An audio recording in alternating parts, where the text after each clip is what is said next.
우리나라를 대표하는 주력 업종들의 사업 전망이 올해는 물론 내년에는 더 좋지 않을 것이다라는 전망이 나오고 있는 가운데 중국과의 경쟁력 격차도 빠르게 좁혀지고 있어서 위기감이 커지고 있습니다. 잘 나가던 이 우리나라 제조업이 위기를 맞았는데요. 그 실태와 해법은 없는지 산업팀 유은길 기자와 자세히 살펴봅니다. 자, 유 기자 먼저 우리나라의 대표적인 제조업 사업 전망 어둡다고요. 올해 대기업들의 실적이 크게 둔화되는데 내년엔 더 떨어진다 그런 얘기인가요? 네. 요즘 실적 나오는 거 잘 살펴보신 분들 아시겠지만 한국 산업을 대표하는 삼성전자와 현대차의 실적이 크게 악화되고 있습니다. 전자와 자동차뿐만이 아니고요. 철강과 조선 등 우리나라 주력 산업들의 내년 업황이 사실 올해보다 더 악화될 것이라는 전망이 잇따르고 있습니다. 업종별로 보면요. 전자자동차, 철강, 조선 업황은 올해보다 더 악화될 것으로 보이고 석유화학, 건설은 기대와 위협 요인이 공존해서 뚜렷한 회복세를 기대하기는 힘들 것으로 이렇게 예상이 되고 있습니다. 지금 그림으로 보여드리고 있는데요. 내년 우리나라 이제 주력 산업들이 전부 다 비를 맞거나 아니면 먹구름 속에 이렇게 사로잡힐 가능성이 높습니다. 특히 이제 전자산업 같은 경우는 스마트폰 시장 성장률이 올해 36%에서 내년엔 17%로 세계 시장이 크게 둔화되는 가운데 스마트폰 이후에 성장을 주도할 전략 품목이 없다는 것이 업황 부진의 주요 원인으로 지적되고 있습니다. 대외경제정책연구원의 이제 분석을 보면요. 최근에 이제 세계 경제 성장률 분석을 내놨는데 올해 3.1% 예상치보다 다소 높은 3.5%를 예상했고요. 중국 경제 성장률은 올해 7.4% 예상보다 조금 낮은 7.2%를 각각 기록할 것으로 예측을 했습니다. 이제 수출로 먹고 사는 우리나라 입장에서는 우리 경제 이제 버팀목이 되는 이제 수출 시장들이 이렇게 좀 위축되고 있다 해서 수출 시장도 밝지 않다 이렇게 전망이 나오고 있습니다. 네, 정말 걱정이네요. 지금 우리나라 제조업, 우리나라 경제 성장이 주축이라고 해도 과언이 아닌데 아직 미국이나 일본은 조금 뒤처져 있고 중국은 빠르게 추격을 하고 있다. 네. 정말 진퇴양난이라는 말이 맞는 것 같은데 상황 어떻습니까? 네, 우리나라 이제 대표적인 국내 산업 전문가들은 우리나라 경제가 이제 중국과 일본 사이에 낀 샌드위치 신세가 되면서 저성장 기조가 고착화될 것이다. 이런 우려를 하고 있습니다. 그래서 한국 경제 위기에 대한 전문가들의 얘기를 들어봤습니다. 한국이 이 일본으로부터 우리가 수직적인 분업 관계를 했던 관계처럼 우리가 한중 간에 이러한 수직적 분업 관계를 그대로 충분히 이렇게 이전해야 되는데 그러지 못할 우려가 상당히 지금 커지고 있는 것 같습니다. 현재 한국 경제 위기는 성장 동력의 부재라고 할 수 있을 것 같습니다. 제조업 경기가 글로벌 경기 위축으로 부진한 가운데 성장 동력을 대체해야 할 서비스 산업마저 경쟁력을 확보하지 못하고 있는 것이 현재 한국 경제가 저성장 국면을 가고 있는 가장 중요한 원인이라고 생각을 합니다. 네, 한국경제연구원 같은 경우에 이제 최근 경제협력개발 OECD 이제 분석을 인용해서 OECD 국가 중에 우리나라의 잠재 성장률 하락 속도가 가장 빠르고 2040년경에는 OECD 회원국 중에서 최하위로 떨어질 것이라고 이렇게 경고하기도 했습니다. 그래프를 하나 준비했는데요. 지금 표가 나오고 있습니다. 여기를 보시면 이제 OECD 국가 중에 잠재 성장률 예측치인데 장기적인 전망치입니다. 한국, 미국, 독일, 일본 이렇게 나와 있죠. 한국의 잠재 성장률이 지금은 어느 정도 괜찮지만 급속하게 가장 가파르게 떨어지는 것을 보실 수가 있습니다. 이렇게 이제 저성장이 고착화되는 요인 중에 하나는 기술 경쟁력 저하에 따른 제조업의 위축 가능성 때문입니다. 우리나라 기술 수준은요, 미국을 100으로 봤을 때 77.8 수준에 불과하고 과학기술 경쟁력도 미국의 4.7년 뒤지고 있습니다. 근데 이제 중국에는 1.9년 정도만 앞서 있는 상황입니다. 다른 그래프를 준비했는데요. 이 표를 보시면 이제 미국, 일본의 우리나라 기술력은 이제 3에서 5년 이상 뒤져 있는 것을 보실 수 있습니다. 그러니까 중간이 한국이라고 보시고요. 우측으로는 우리보다 앞서 있는 기술력 격차를 보시고 좌측으로는 이제 중국이 이제 약간 뒤쳐져 있는데 시간이 갈수록 2.5년에서 1.9년 격차로 좁혀지고 있습니다. 곧 우리와 이제 같아진다. 그런 얘기가 되겠습니다.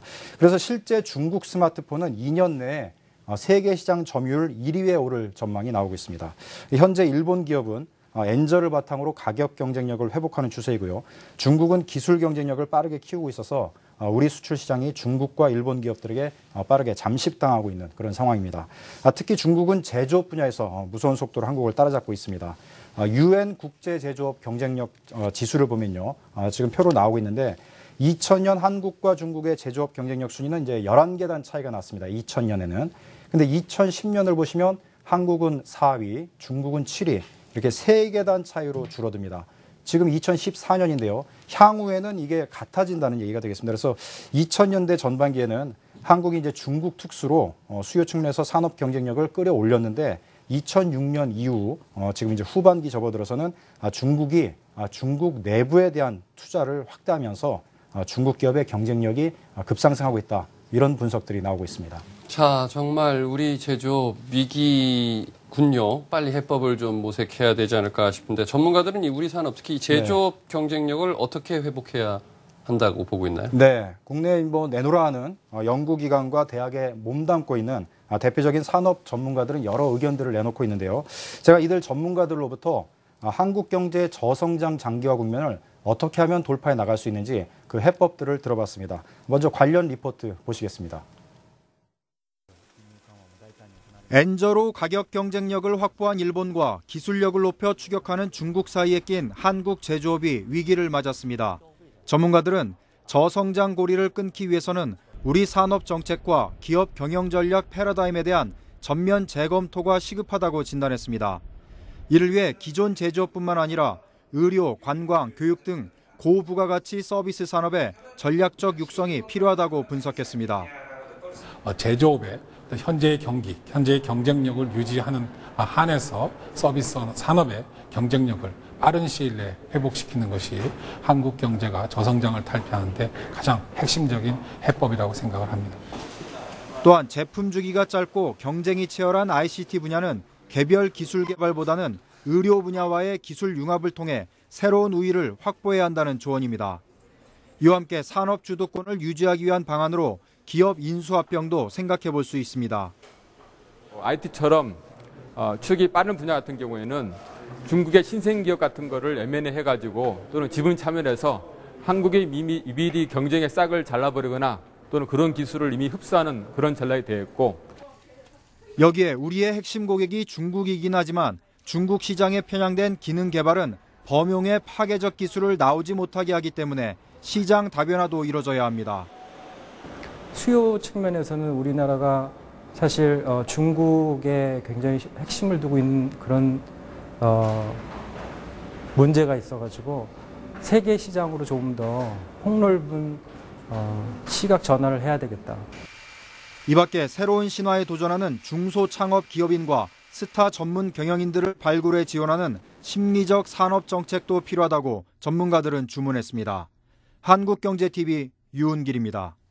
자, 전문가 의견 한번 살펴봤는데 핵심적인 내용들 다시 한번 정리해보죠. 네. 전문가들 의견을 종합해 보면요. 네. 한국 제조업이 지금 위기인데 이를 극복하기 위해서는 산업과 융합, 특히 ICT와 의료 산업 간 융합이 필요하고요. 또 유망한 신생 기업들을 인수 합병하는 것, 그리고 이제 기업가 정신을 고취하는 사회적 분위기가 필요하다는 겁니다. 또한 제조업과 함께 의료, 관광, 교육 등 서비스 산업 육성이 시급하다는 지적입니다. 여기서 눈여겨볼 대목을 다시 한번 짚어보면요. 먼저 IT 분야는 중국의 추격이 예상보다 빠르기 때문에 의료와의 융합이 필요한데 정부는 관련 산업에 대한 불필요한 규제를 완화해야 한다는 겁니다. 또한 제조업이라도 우리가 그동안 좀 소홀히 했지만 사실 경쟁력이 있는, 특히 이제 중국 시장 내에서 지금보다도 더 시장 확대가 가능한 그런 제조 상품들에 대해서 다시 한번 보는 그런 견해가 필요하다는 의견이 있는데 관련 내용 한번 들어보시겠습니다. 수출도 혁신이 필요하다는 겁니다. 기존 전통 방식의 수출보다는 기술이 아니라 고객 지향적인 수출을 통해서 예를 들면 소비재 산업을 새로운 수출 산업화로 육성을 해가지고 중국이나 동남아 시장, 무한한 잠재 시장을 가지고 있는 그런 시장을 새롭게 다른 관점에서 개척하는 전략도 굉장히 중요한 시점이라고 봅니다. 네, 금방 얘기한 이제 서동혁 실장의 얘기를 들어보면요. 큰 상품만 있는 게 아니고 화장품, 영유아 식품, 또 개인주택용 인테리어 제품, 또 자판기, 복합비, 또 각종 가정용품들을 이제 예를 들었는데요. 이런 상품들은 사실 규모가 작은 상품들이지만 위생과 영양, 그다음에 디자인, 기능성 등에서 한국이 아직도 중국보다 앞서 있기 때문에 앞으로 성장 가능성이 더 크다는 겁니다. 그래서 큰 것만 보지 말고 경쟁력 있는 작은 상품들도 전략적으로 더 키우자는 겁니다. 여기 이제 산업 주도권 차원에서 이제 이를 유지하는 방안으로 기업의 인수합병도 필요하다는 견해가 있습니다.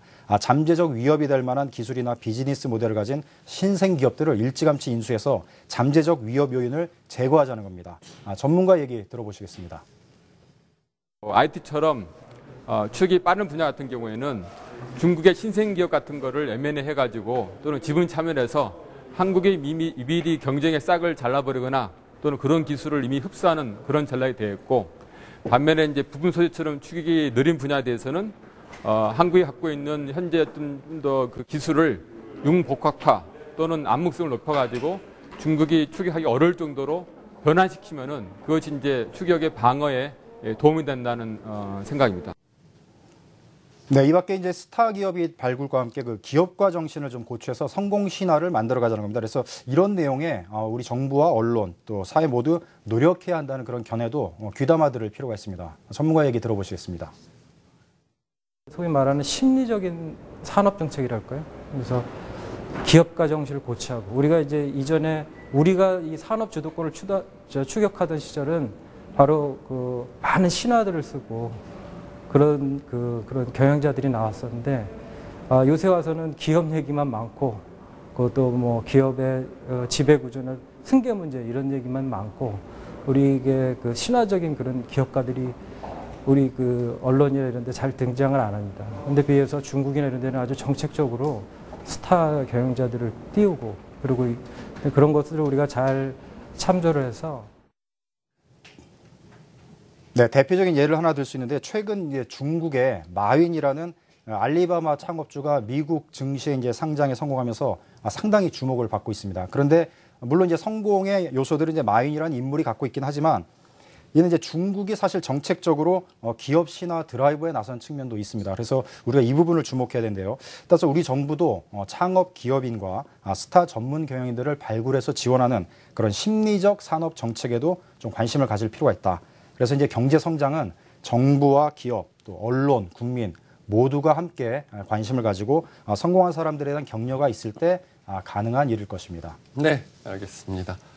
위기를 맞고 있는 우리 제조업에 대한 현실과 해법까지 자세히 짚어봤습니다. 산업팀 유은길 기자였습니다. 수고했습니다. 네, 고맙습니다.